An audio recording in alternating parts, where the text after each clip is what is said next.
Okay, good morning mga ka-farmers, mga ka-garden.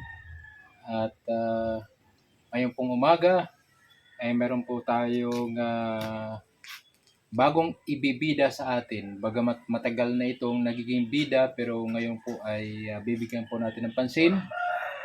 Ang halaman pong ito ay bidang-bida, lalo na sa mga tinula. Ayan, so sa ating pong pagpapatuloy, kung ngayon ka lamang po sa aking munting channel, please consider to subscribe, Dong Henry, Couple Vlogs. So, yun po, ang ibibida po natin ngayong araw na ito, tanglad. Okay? So, yan po ang tanglad. Oh, talagang lusog na lusog. Ano po, kahit sa matinding init po na pinagdaanan po namin dito, ay talagang ano yan, ni-rescue ko yan at diligan ko yan. So, yun, nakapagtanim po tayo. So far, ay ito po, yung mga tanim po natin. Oh, yan. So, ginaganyan lang muna natin. Ano po, then kapag tumubo na sila at established na yung mga roots nila, ayan, hahatiin po natin sila at ilalagay po natin sa kanya-kanyang lalagyan. So kasi minsan, hindi may iwasan, may mga namamatay dito. So at least nakaka-save tayo ng space, nakaka-save po tayo ng mga pot. Ano? So yung nilipat po natin ay talagang 99.9% ay buhay na sila. Yan. Okay.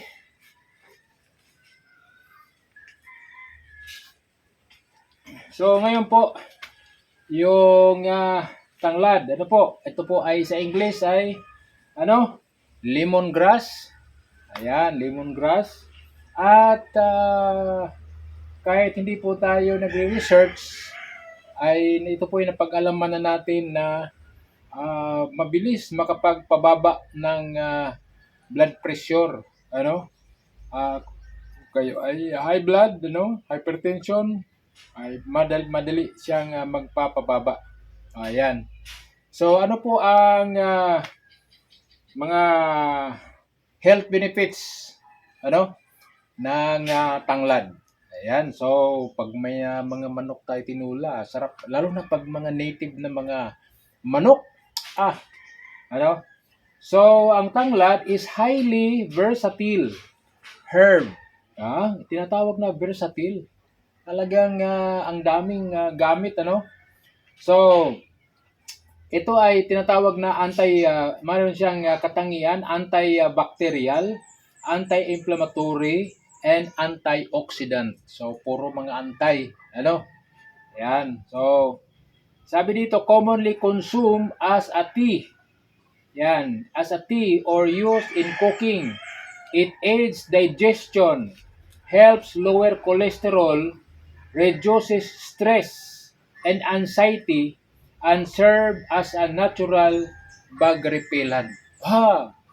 So, hindi lang po ito ginagamit sa kusina, hindi lang po para sa ibang mga pangkalusugan, ito din po ay ginagamit bilang isang natural na insect or bug repellent. Parang, okay. So, yun po ang mga katangian ng tanglad. Ayan. So, ngayon, ito po yung top health and wellness benefits ng tanglad. Una dito ay digestive health. Relieves bloating. Kapag kayo ay mga parang kinakabagan, ano? Yan. Indigestion and stomach cramps, it also known to help soothe gastric ulcers. Yan, may mga problema po tayo sa ating tiyan, ano, o kaya digestive system. Tungkol sa stomach cramps, yan. Kabag, nakakatulong siya. So, yun po. And then, maganda din po pala to sa heart. no, sa ating puso. Sabi dito, help manage blood pressure by promoting sodium excretion through urine and supports the reduction of LDL, bad cholesterol. So yun po, para po sa ating kalusugan ng ating puso ay nakakatulong po yung tanglad. Ayan, lemongrass. Ito pa. Stress relief. Uy, guys, stress relief. Ito sabi niya, drinking lemongrass tea or inhaling its aroma can act as a natural sedative to calm anxiety and promote better sleep. Kapag kinukulang po yung ating tulog, o may problema tayo sa pagtulog, ito ay pwede po tayong uminom ng tea dito sa tanglad. So, nag-promote siya ng better sleep. Okay? So, sunod po ay immunity and detoxification. Immunity and detoxification. Packed with antioxidant like citral and quercetin. It helps fight free radicals and protects the body from infections. So, immunity and detoxification. Ayan, makikita po natin. How to use? Anong gagawin? Kung ito po ay gagawin nating tea, boil 3 to 5 chopped stalks or leaven in 3 to 4 glasses of water, then 10 to 15 minutes strain and drink warm. So magpakuluan mo yan, mag-slice ka, pakuluan mo, tapos 10 to 15 minutes, tapos salain, then magkaroon siya ng iinumin mo siya habang mainit-init pa. In cooking, crush or chop stalks and add them to your soup like tinola or sinigang. Ito yung sinasabi ko kanina, no? Lalo na sa mga native na mga manok, ang sarap. Yung sabaw na nagbibituin ang sabaw. Ayan. Ngunit, ito po, mayroon po tayong precaution. Ayan. Sabi dito, ito pa. Crush or chop stalks and add them to your soup like tinola, stews and marinade for citrusy aroma and added nutrients. Yan. Pero mayroon tayong precaution, guys. May precaution po tayo. While generally safe, pregnant or breastfeeding women, individuals with low blood pressure, and those taking blood sugar or blood pressure medication should consult a doctor before consuming it regularly. Ayan, kung kayo po ay mababa yung blood pressure o kaya sabihin natin sa ating mga layman na mga ay anemic. Ayan, so kailangan nating magkonsulta. Tapos kung ikaw man ay yung mga nanay nagpapasuso at saka breastfeed yan o kaya nagbubuntis ay kailangan po humingi ng permiso. Ayan.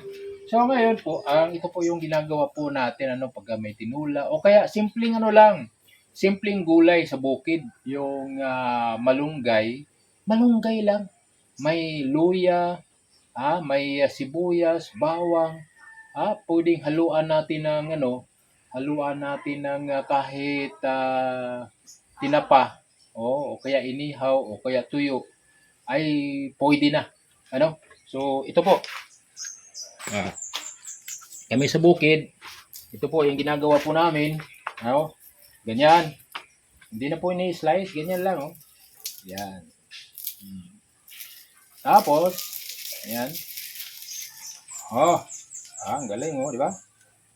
Tapos, ipitin ng ganyan. Tapos, hila. Okay. So, yun po, ipinahalo na po natin sa ating mga simpleng gulay lang na mga sinigang, yung mga lang, pinakuluan lang, hindi po siya gisa, sigang lang.